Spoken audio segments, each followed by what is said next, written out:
ಮೈಸೂರಿನಲ್ಲಿ ಎನ್ಐಎ ಅಧಿಕಾರಿಗಳಿಂದ ದಾಳಿಯಾಗಿರುವಂತಹ ಮಾಹಿತಿ ಲಭ್ಯವಾಗ್ತಾ ಇದೆ.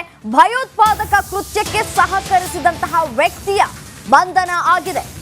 ನೂರುದ್ದೀನ್ ಅಲಿಯಾಸ್ ರಫಿ ಬಂಧಿತ ಆರೋಪಿ. ಮನೆಯಲ್ಲಿ ಇದ್ದಂತಹ ನೂರುದ್ದೀನ್ ಮೊಬೈಲ್ ಫೋನ್ ಅನ್ನ ಪೆನ್ ಡ್ರೈವ್ ಸೇರಿದಂತೆ ಮೊದಲಾದ ವಸ್ತುಗಳನ್ನ ವಶಕ್ಕೆ ಕೂಡ ಪಡೆದುಕೊಳ್ಳಲಾಗಿದೆ. ಮೈಸೂರಿನ ರಾಜೀವ್ ನಗರದಲ್ಲಿ ಆರೋಪಿಯ ಬಂಧನ ಆಗಿದೆ. ಕೋರ್ಟ್ಗೆ ಹಾಜರಾಗದೆ ತಲೆಮರೆಸಿಕೊಂಡು ಇದ್ದಂತಹ ಆರೋಪಿಯನ್ನ ಬಂಧಿಸಿದ್ದಾರೆ ಎನ್ಐಎ ಅಧಿಕಾರಿಗಳು. ಮೈಸೂರಿನ ರಾಜೀವ್ ನಗರದಲ್ಲಿ ಆರೋಪಿಯ ಬಂಧನ ಆಗಿದೆ. ಖಚಿತ ಮಾಹಿತಿಯ ಆಧಾರದ ಮೇಲೆ ದಾಳಿಯನ್ನ ನಡೆಸಿದ್ರು. ಬೇಹುಗಾರಿಕೆ ಪ್ರಕರಣವೊಂದರಲ್ಲಿ ನೂರುದ್ದೀನ್ ಆರೋಪಿಯಾಗಿದ್ದ. ಎನ್ಐಗೆ ಚಳ್ಳೆ ಹಣ್ಣನ್ನ ತಿನ್ನಿಸಿ ತಲೆಮರೆಸಿಕೊಂಡಿದ್ದಂತಹ ಆರೋಪಿಯನ್ನ ಕೊನೆಗೂ ಸೆರೆ ಹಿಡಿಯುವಲ್ಲಿ ಎನ್ಐಎ ಅಧಿಕಾರಿಗಳು ಯಶಸ್ವಿಯಾಗಿದ್ದಾರೆ. ಎನ್ಐಎ ವಿಶೇಷ ನ್ಯಾಯಾಲಯಕ್ಕೆ ಹಾಜರಾಗದೆ ತಲೆಮರೆಸಿಕೊಂಡಿದ್ದಂತಹ ಆರೋಪಿ. ಈ ಕುರಿತು ಮತ್ತಷ್ಟು ಡೀಟೇಲ್ಸ್ ಕೊಡ್ತಾ ಹೋಗ್ತೀರಿ ನನ್ನ ಕಲೀಗ್ ವಿನೋದ್ ದೂರವಾಣಿ ಸಂಪರ್ಕದಲ್ಲಿದ್ದಾರೆ. ಏನು ವಿನೋದ್, ಮೈಸೂರಿನಲ್ಲಿ ಎನ್ಐಎ ಅಧಿಕಾರಿಗಳಿಂದ ದಾಳಿ ಏನೋ ಆಗಿದೆ. ಕಳೆದ ಎಷ್ಟು ವರ್ಷಗಳಿಂದ ಆತನನ್ನ ಹುಡುಕಾಟವನ್ನ ಮಾಡ್ತಾ ಇದ್ರು, ಹೇಗೆ ಈತನನ್ನ ಸೆರೆ ಹಿಡಿಯಲಾಯಿತು, ಡೀಟೇಲ್ಸ್ ಕೊಡ್ತಾ ಹೋಗೋದಾದ್ರೆ?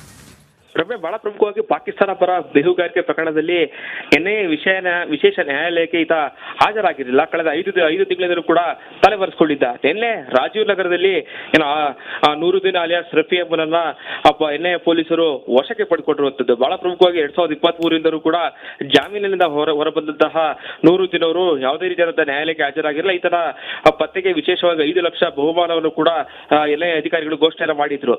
ನಿನ್ನೆ ರಾಜೀವ್ ನಗರದ ಮನೆಯಲ್ಲಿ ಖಚಿತ ಮಾಹಿತಿ ಮೇರೆಗೆ ದಾಳಿ ಮಾಡಿದಂತಹ ಎನ್ಐಎ ಅಧಿಕಾರಿಗಳು ಈತನೆಲ್ಲ ವಶಕ್ಕೆ ಪಡೆದಿದ್ದಾರೆ. ಬಹಳ ಪ್ರಮುಖವಾಗಿ ಈತನ ಮೊಬೈಲ್ ಇರ್ಬೋದು, ಪೆನ್ ಡ್ರೈವ್ಗಳು ಇರ್ಬೋದು, ಜೊತೆಗೆ ಮನೆಯಲ್ಲಿ ಡ್ರೋನ್ ಕೂಡ ಪತ್ತೆಯಾಗಿದೆ. ಸೊ ಹೀಗಾಗಿ ಈತನೆಲ್ಲ ನಡಿ ಈಗ ಶುರು ಮಾಡೋಣ.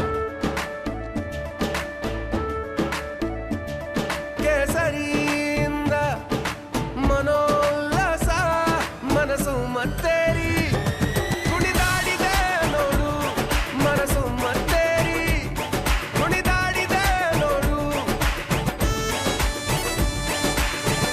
ಕ್ಷಣ ಕ್ಷಣವೂ ಆಚರಿಸಿ ಕೇಸರಿ ಹಬ್ಬ.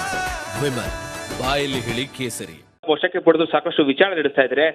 ಬೆಂಗಳೂರಿನಲ್ಲಿರುವ ಇಸ್ರೇಲ್ ರಾಯಭಾರಿ ಕಚೇರಿ ಹಾಗೂ ಚೆನ್ನೈಲಿರುವಂತಹ US ಕನ್ಸುಲೇಟ್ ಮೇಲೆ ಸ್ಫೋಟ ಸಜ್ಜುರೂಪಿಸಿದಂತಹ ಶ್ರೀಲಂಕಾದ ಪ್ರಜೆಗಳೇನಿದ್ರು ಮೊಹಮ್ಮದ್ ಸಕೀರ್ ಹುಸೇನ್ ಇರ್ಬೋದು ಮತ್ತು ಕೊಲಂಬೋದ ಪಾಕಿಸ್ತಾನದ ಏನು ರಾಜತಾಂತ್ರಿಕ ಕಚೇರಿ ಪ್ರಜೆ ಆಗಿದ್ದಂತಹ ಅಮೀರ್ ಜುಬೇರ್ ಸಿದ್ದಿಕ್ ಅವರನ್ನು ಕೂಡ 2014ರಲ್ಲಿ ಬಂಧನ ಮಾಡಲಾಗಿದ್ದು. ಇವರಿಬ್ಬರಿಗೆ ಈತ ನಕಲಿ ನೋಟ್ಗಳನ್ನು ಪೂರೈಕೆ ಮಾಡ್ತಾ ಇರುವಂತಹ ಆರೋಪ ಇತ್ತು. ಈತನನ್ನು ಕೂಡ ಬಂಧಿಸಿ ಈಗಾಗಲೇ ಹೆಚ್ಚಿನ ವಿಚಾರಗಳು ಒಳಪಡಿಸಿದಂತಹ ನಂತರದಲ್ಲಿ ಜಾಮೀನಿನ ಮೇಲೆ ಹೊರಗಡೆ ಬಂದಿದ್ದ. ಸುಮಾರು 5 ತಿಂಗಳಿಂದಲೂ ಕೂಡ ಎನ್ಐಎ ವಿಶೇಷ ನ್ಯಾಯಾಲಯಕ್ಕೆ ಈ ತರ ಹಾಜರಾಗಬೇಕಾಯಿತು. ಯಾವುದೇ ರೀತಿಯಾದಂತಹ ನ್ಯಾಯಾಲಯಕ್ಕೆ ಹಾಜರಾಗದಂತೆ ತಲೆಮರೆಸಿಕೊಂಡಿದ್ದ. ಸೊ ಹೀಗಾಗಿ ಕಳೆದ ಹಲವು ದಿನಗಳಿಂದಲೂ ಕೂಡ ಈತರ ಬಗ್ಗೆ ಸಾಕಷ್ಟು ಶೋಧವನ್ನು ನಡೆಸ್ತಾ ಇದ್ರು.